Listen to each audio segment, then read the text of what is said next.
Hello, I'm Hannah Wallen, host of HBR Talk and all-around meddler in things political, and I'm going to talk today about reproductive rights and the accountability gap.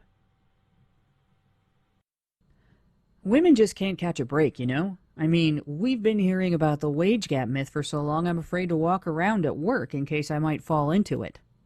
And we thought we had a cure for that in 2009 when the CONSAD report came out and proved that the bulk of it could be attributed to women's choices. Make different choices, get different results. Imagine the power. Women could have closed that gap all along. So, of course, right away, feminists, they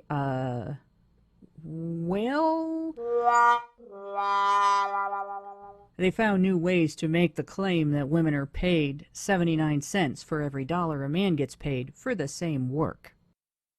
They decided work didn't even have to be the same in order to be called the same. Seriously, by 2016, they were trying to bolster their argument by implying that housework should be factored into the concept of equal work when considering what constitutes fair compensation for on-the-job labor.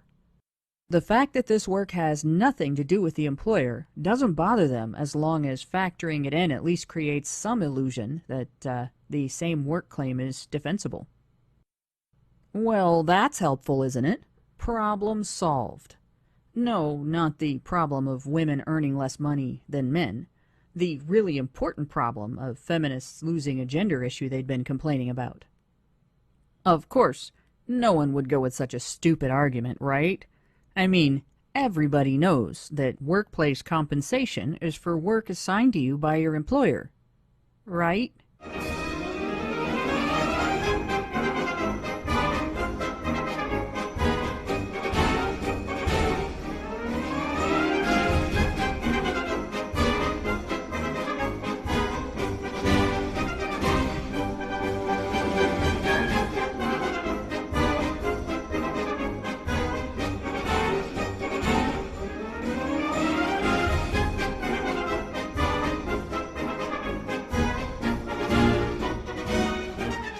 It was wage gap myth creep that led me to recognize a largely invisible factor in men's issues that lies under every area of disadvantage that men and boys face. There is no wage gap, but feminists are able to hold on to their myth because of another gap, one they'd never admit exists. In the men's rights movement, we discuss the underlying causes of most issues in terms of gynocentrism and male disposability. Gynocentrism is a dominant or exclusive focus on women in theory or practice, leading to prioritization of female interests. Male disposability is the sidelining of men's welfare when it comes into contact with women's interests. We see these combine to result in law and policy that discriminates against men and boys for the purported benefit of women and girls. Between these two factors, our society measures the benefits, drawbacks, morality, and even the ethics of everything by how it affects women. Men are rarely given consideration, and when they are, it's in the context of how their loss or disadvantage affects women, or how the thing under discussion isn't so bad because, after all, it affects both sexes. Remember those old "when you see it" memes? This is the "when you see it" of men's issues. Pick one, any men's issue. Look behind it. Now look behind male disposability. Look behind gynocentrism. See that huge gaping hole in the human psyche? That's the accountability gap. This is Attitude Zero, a gender disparity in societal expectations for personal accountability for the consequences of one's own choices. Every justification for anti-male discriminatory law and policy relies on this double standard. There's a workplace death gap because women are not as accountable as men for maintaining our society's standard of living, much less that of their own families. Women can, without shame, choose safer jobs, or choose not to take all of the risks involved in the jobs they've chosen, or for that matter, choose not to seek employment at all. There's a gender disparity in criminal court because women are less accountable than men are for their criminal actions. In fact, a woman's accountability in criminal court is often mitigated by the degree to which she can transfer responsibility for her choices to a male scapegoat, even if he is the victim of her crime. The wage gap myth persists because our society does not hold women accountable for the life balance impacting consequences of their sexual choices, and most women are pretty content with that. That issue is not alone. That aspect of the accountability gap is the hole into which a man's due process rights will be tossed if a woman accuses him of sexual misconduct. It's the hole into which his bodily autonomy rights will be tossed if he is the accuser and she is the accused. It's the rock his parental rights will get pinned under if he's an unmarried or divorced father seeking any custody rights at all. They'll be held there right alongside the mother's financial responsibility for her family.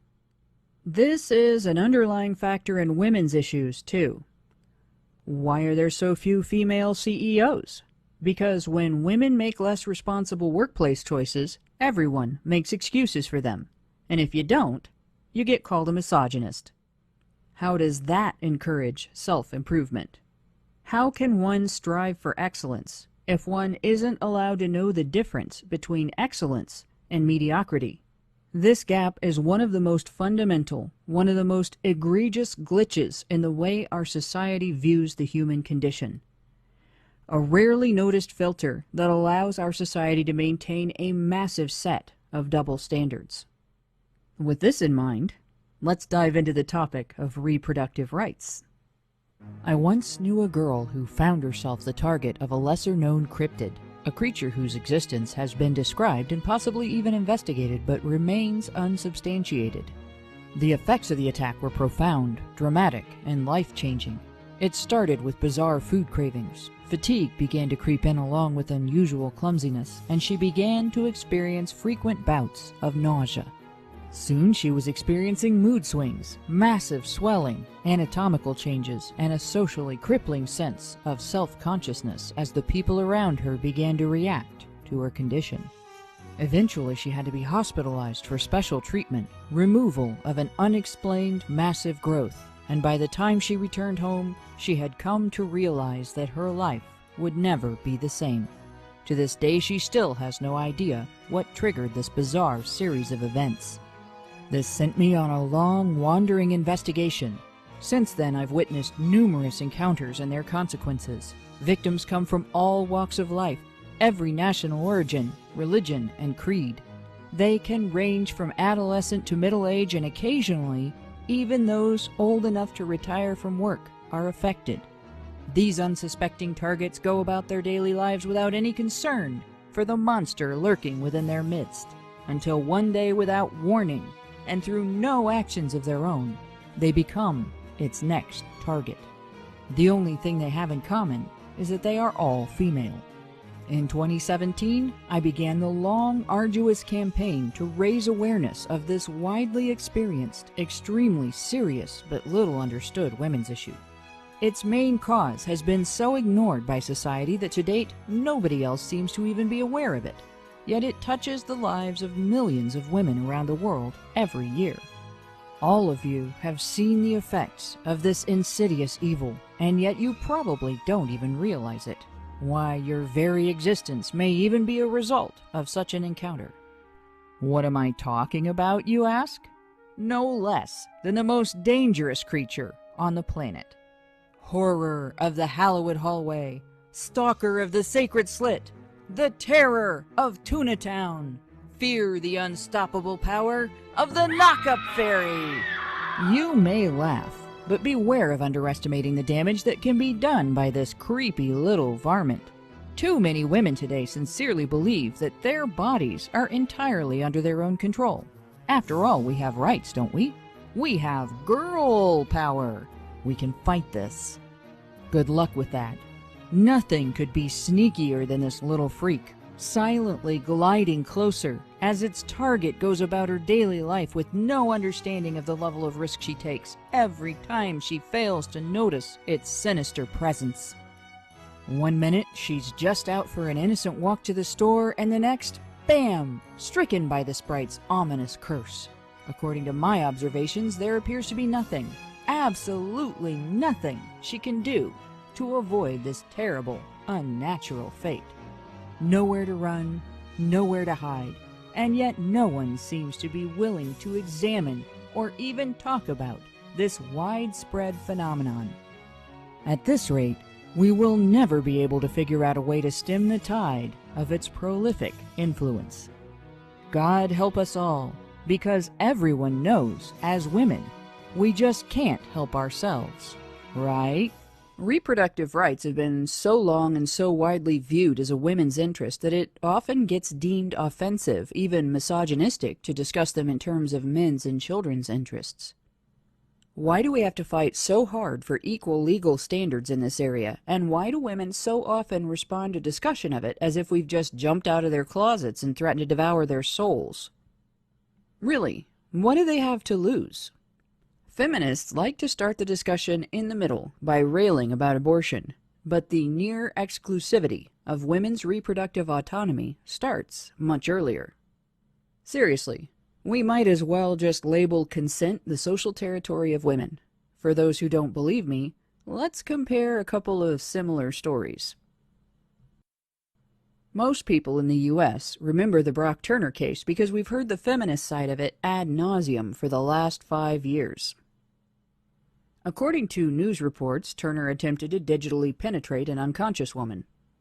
She had accompanied him into an alley on the way to his dorm before passing out. According to his testimony, she had been conscious and an active participant in the beginning, and he had not noticed when she passed out. In a speech at the 2014 Gloria Awards, feminist comedian Amy Schumer detailed an experience from her college days. According to her own statement, while sober, she chose to have penetrative sex with a man who was so stinking, stumbling drunk he couldn't maintain an erection or consciousness. She bragged about it. She was so proud of how she'd recovered her self-esteem after the incident that she wanted everybody to know. The judge in Brock Turner's case said he believed Turner's testimony about having received consent, but the jury convicted him on 3 counts of sexual assault. He was sentenced to be listed on the sex offender registry and serve 6 months in jail. Feminists protested that this was not enough and successfully campaigned to have the judge removed from the bench. When Turner was released after serving only half of his sentence, protesters marched in his residential neighborhood carrying guns that people on their side of the political fence usually claim that nobody should be able to legally possess. They were obviously quite incensed about the situation and intended to be intimidating in response. So, what was the response to Schumer's speech?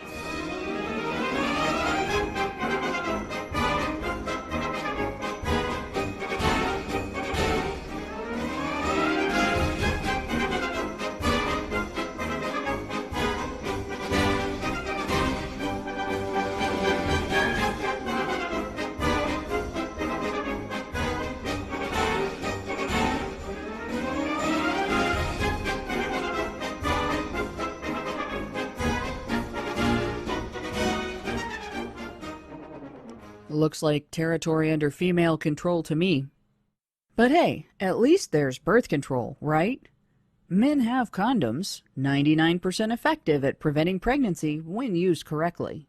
Well, what do women have? There's condoms just for women, sponges, foam and film, and diaphragms that you can use with spermicides or pills, shots and IUDs, and there are even long-term options like the implant Nexplanon. So gals, do you think that you can learn a birth control plan given all the choices that you have before you are? Are you such a loser? You can't be a chooser. Come on ladies, be better than that. So you can't really call women helpless to control their fertility, but since men also have an option, they're equally protected, right?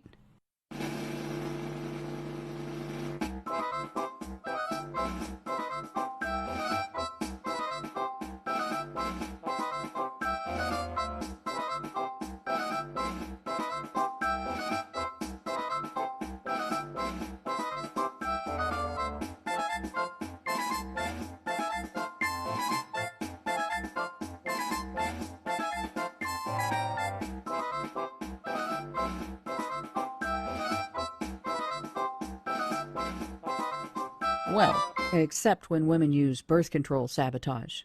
In some countries, if a man does this, he can be considered guilty of rape, even if he does it with his own condoms.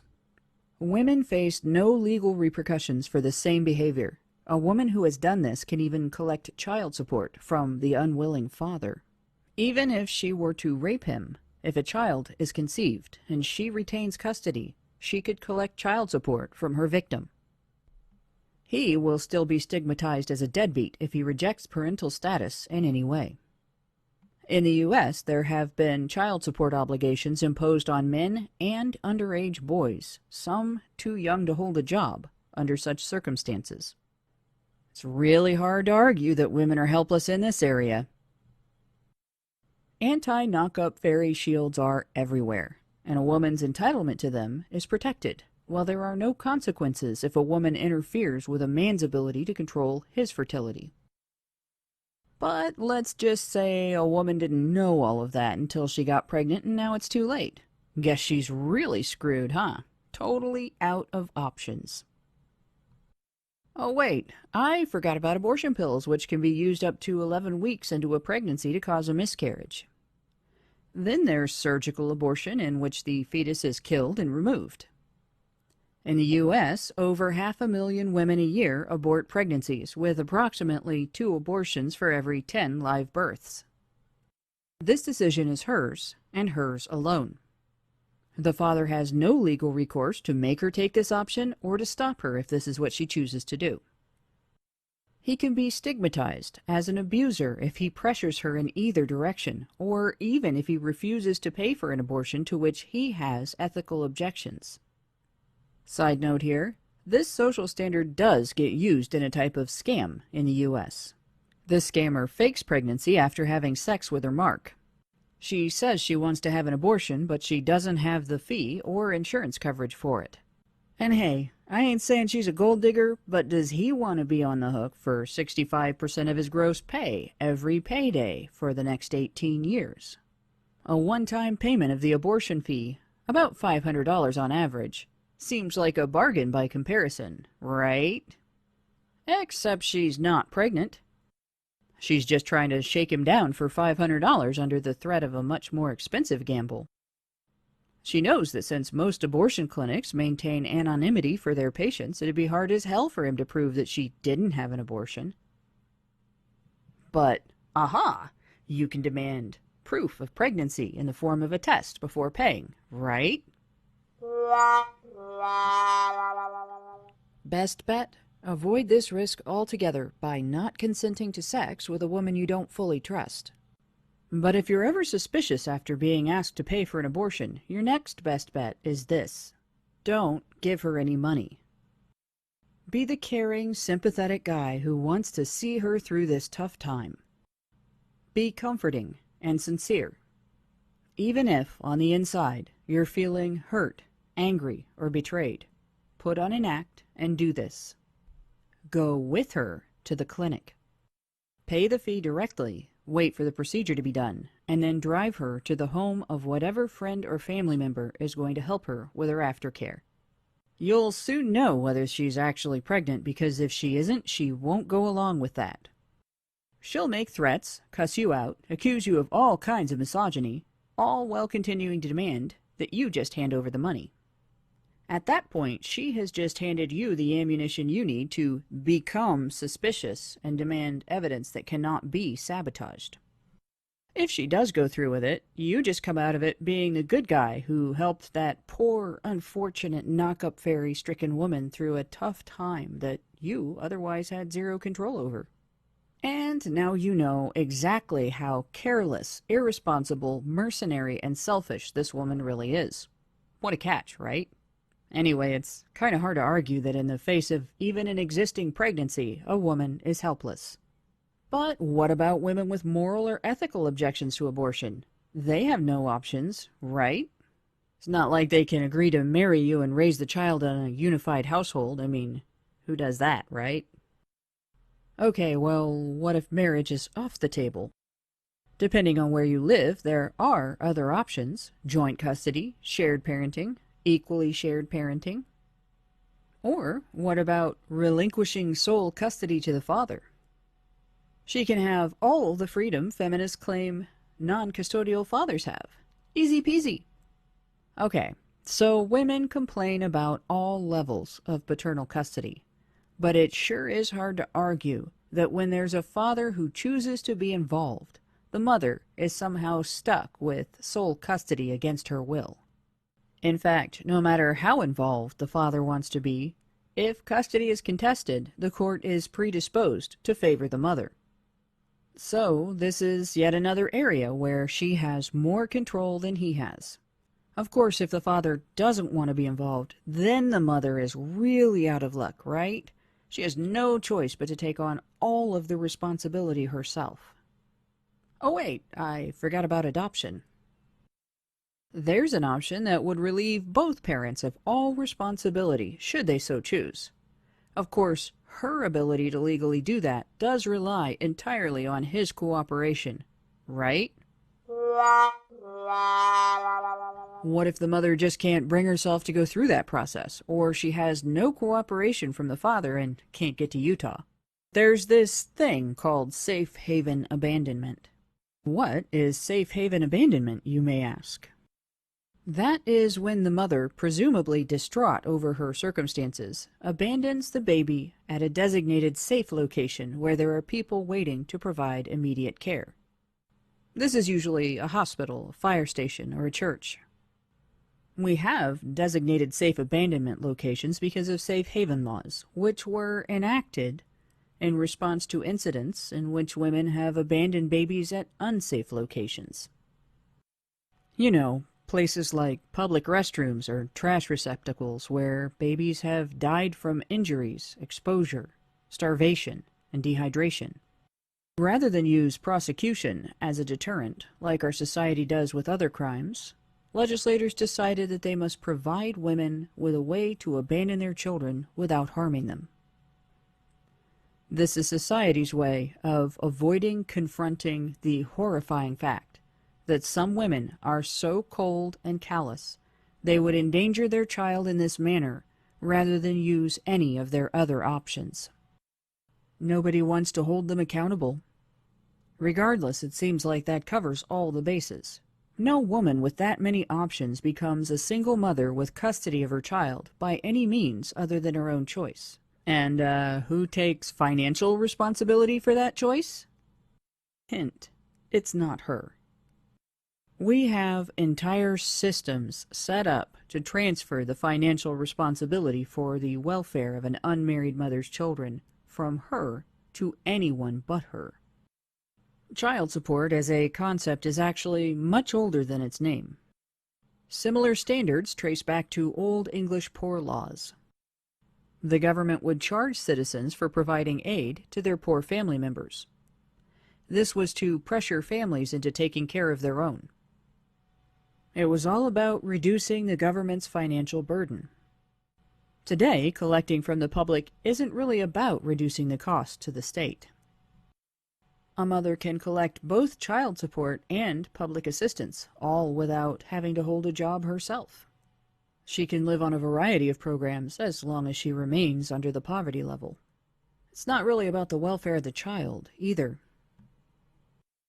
Research shows that non-custodial fathers pay their child support more consistently when they are allowed greater involvement in their children's lives.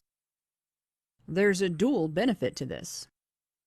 Research also shows a broad spectrum of ways in which father involvement is of benefit to the child. Instead of using law and policy to protect father involvement, our government spends millions of dollars using force and coercion to collect support. They do this sometimes to the detriment of father involvement, and sometimes even to the detriment of the father's ability to pay. Clearly, the imposition of authority is far more important than the child's welfare. This is extremely expensive to the public.